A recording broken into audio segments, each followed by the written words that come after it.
নমস্কার বন্ধুরা, village kitchen blog চ্যানেলে সকলকে জানাই অনেক অনেক ওয়েলকাম। আজকের রেসিপিতে হচ্ছে কাঁচকলার কোপ্তা কারি। আমরা বাঙালিরা কিন্তু এই কাঁচকলার কোপ্তা কারি খেতে ভীষণ পছন্দ করি। তো আজকে আমি সম্পূর্ণ নিরামিষভাবে এই কাঁচকলার কোপ্তা কারিটা তৈরি করে দেখাবো। তো এটা একটা নিরামিষ পদই বটে। তো তারপরে চলো দেখে নেওয়া যাক আজকের আমার কাঁচকলার কোপ্তা কারিতে কী কী প্রয়োজন। তো প্রথমে আমি এখানে বড় বড় 5টা কাঁচকলা নিয়ে নিয়েছি। আমি ঠিক ওজন করে বলতে পারবো না এখানে কত গ্রাম কলা আছে, কেননা এটা গাছের কলা ছিল।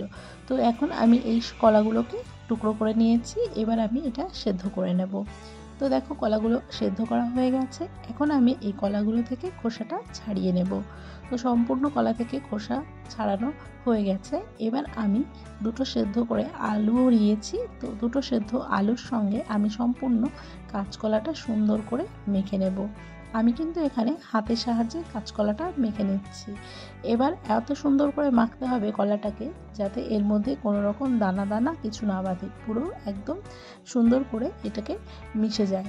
তো এইভাবে দেখো কলাটা কিন্তু হাতের সাহায্যে অনেকটা সুন্দর করে মাখিয়ে নিয়েছি। এবার আমি এর মধ্যে স্বাদ অনুসারে লবণ ব্যবহার করব। এরপরে আমি এর মধ্যে দিয়ে দিচ্ছি সামান্য ধনে গুঁড়ো এবং এর সঙ্গে আরও ব্যবহার করছি জিরে গুঁড়ো। তো এগুলো দিয়ে তারপরে আমি এর মধ্যে দিয়ে দেব বেটে রাখা আদা আর কাঁচা লঙ্কা অল্প পরিমাণে। তোমরা চাইলে শুকনো লঙ্কার গুঁড়োও কিন্তু ব্যবহার করতে পারো। তো এটা দিয়ে আমি সুন্দর করে এটা মাখিয়ে নেব। তো এইভাবে সুন্দর করে সম্পূর্ণ মশলার সঙ্গে কলাটাকে কিন্তু মিশিয়ে নিতে হবে। তো এরপরে আমি যেটা ব্যবহার করব সামান্য পরিমাণে ময়দা। তো এই ময়দা দিয়েও ভালো করে মেখে নেব। এরপরে আমি একটা ভাজা মশলা ব্যবহার করেছি, তার মধ্যে ধনে, জিরে, শুকনো লঙ্কা আছে এবং কিছুটা গরম মশলা দিয়েছি। তো এইগুলো দিয়ে সুন্দর করে আমি মাখিয়ে নেব। হাতে সামান্য তেল ব্যবহার করছি যাতে কলাটা হাতে লেগে না যায়। এখন আমি এই কলাটা মাখা হয়ে গেলে এর থেকে কোপ্তার আকার দেব। তো কোপ্তার আকারের জন্য আমি এখানে দেখো হাতের সাহায্যে গোল গোল করে নিয়ে সামান্য চ্যাপটা করে দিচ্ছি। এইভাবে আমি কোপ্তাগুলো রেডি করে নেব। তো এইভাবে গোল গোল করে কিন্তু সমস্ত কোপ্তাগুলো আমি এখন তৈরি করে নেব। আর কোপ্তার সাইজ কিন্তু তোমরা যে যেমন পছন্দ করে সেরকমভাবে সাইজ করতে পারো। তো এখানে আমি মিডিয়াম সাইজ করে নিচ্ছি। তো এইভাবে সম্পূর্ণ কোপ্তা আমি রেডি করে নেব। এদিকে কড়াইয়ের মধ্যে কিন্তু সয়াবিন তেল দিয়ে দিয়েছি। তো তেলটা ভালোভাবে গরম হয়ে এসেছে, ধোয়া উঠছে বোঝাই যাচ্ছে। তো এবার আমি এই তেলের মধ্যে এক এক করে কোপ্তাগুলো দিয়ে দেব, কোপ্তাগুলো ফ্রাই করার জন্য। তো এখানে আমি সমস্ত কোপ্তাগুলো দেব না, যে কটা আমার ধরছে সে কটাই একবারে ব্যবহার করব। কোপ্তাগুলো কিন্তু এক সাইড ব্রাউন কালার হয়ে এসেছে। এবার আমি কোপ্তাগুলোকে উল্টে দেব, অন্য সাইডটা এইভাবে ব্রাউন করে ভাজার জন্য। যেহেতু কলাটা অনেক নরম হয়, তো এটা কিন্তু খুব তাড়াতাড়ি তোমার গলে যেতে পারে, তার জন্য কিন্তু একটু সময় নিয়ে হালকা হালকা ব্রাউন করে ভেজে নেব। তো এখানে দেখো এক সাইডটা ভালোভাবে ভাজা হয়ে গেছে। আমি এখন সব কটা কোপ্তাগুলোকে উল্টে দেব। তো উল্টে দু সাইড যখন ভালোভাবে ভাজা হয়ে যাবে তারপরে আমি কোপ্তাগুলোকে নামিয়ে নেব।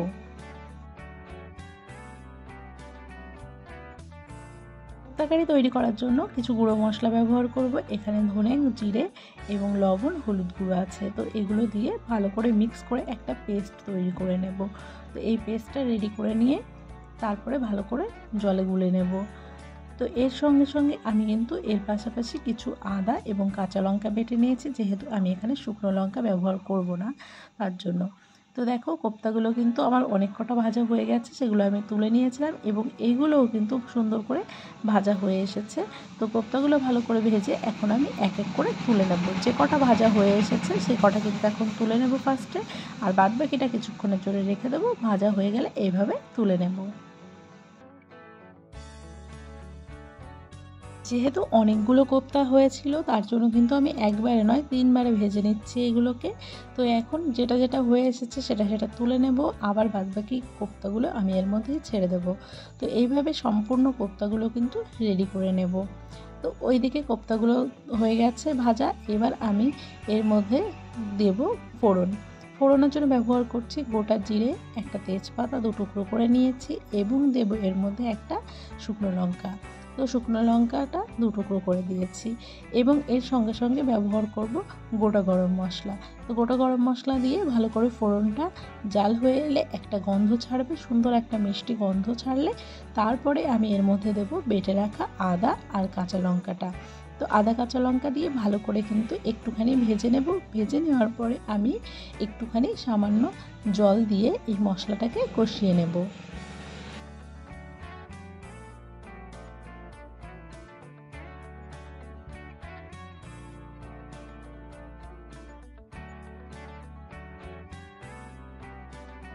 মশলাগুলো থেকে কিন্তু তেল ছেড়ে এসেছে। এবার আমি এর মধ্যে অ্যাড করব পেস্ট করে রাখা যে মশলাটা, মানে যে গুঁড়ো মশলার পেস্ট।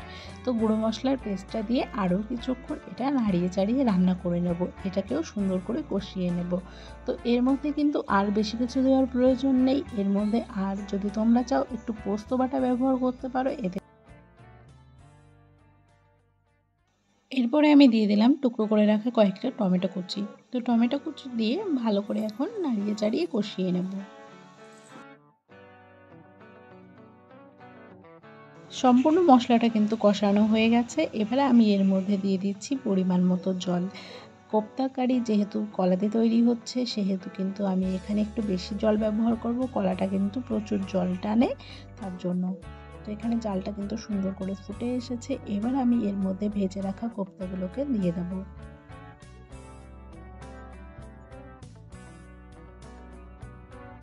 কোপ্তাগুলো যেহেতু ভীষণ নরম হবে, সেহেতু কিন্তু বেশিক্ষণ জাল করা যাবে না, তাতে করে কিন্তু কোপ্তাগুলো ভেঙে যাওয়ার সম্ভাবনা থাকবে। তো এখানে দেখো মিডিয়াম ফ্লেম দিয়ে আমি ভালো করে জাল করে নিয়েছি। এবার সবশেষে দিয়ে দেবো এর মধ্যে দুধ। তো দুধটা কিন্তু অ্যাড করতেই হবে। কোপ্তা রান্নার জন্য দুধটা কিন্তু ভীষণ প্রয়োজন, এতে করে কোপ্তার স্বাদটা কিন্তু আরও বেশি বাড়বে। তো এইভাবে আমি দুধ দিয়ে কোপ্তাটাকে আরও কিছুক্ষণ জাল করে নেব।